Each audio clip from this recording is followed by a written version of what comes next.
Hello বন্ধুরা, শুভরাত্রি। আমি সন্ধ্যার ছোট্ট একটা ব্লগ নিয়ে চলে এসেছি।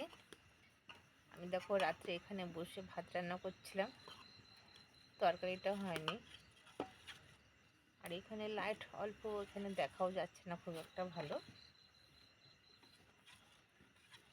অনেক দিন ধরে ছেলে বলছে যে মা একটু পিঠে করো।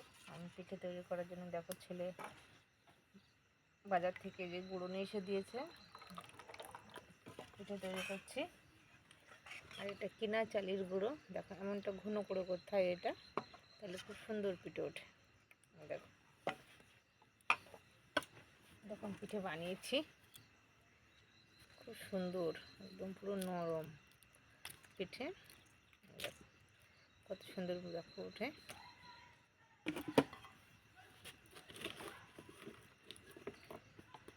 হয়ে গেছে, এটা তুলবো,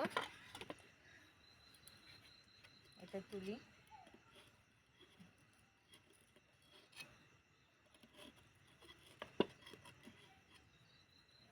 ও ডিস্টার্ব দিচ্ছে, উঠছে না কেন?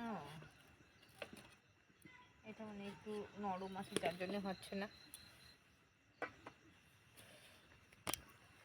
দেখো,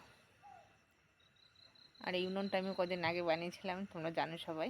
আর দেখো কত সুন্দর জলে উনুনটা, সেই সুন্দর জলে।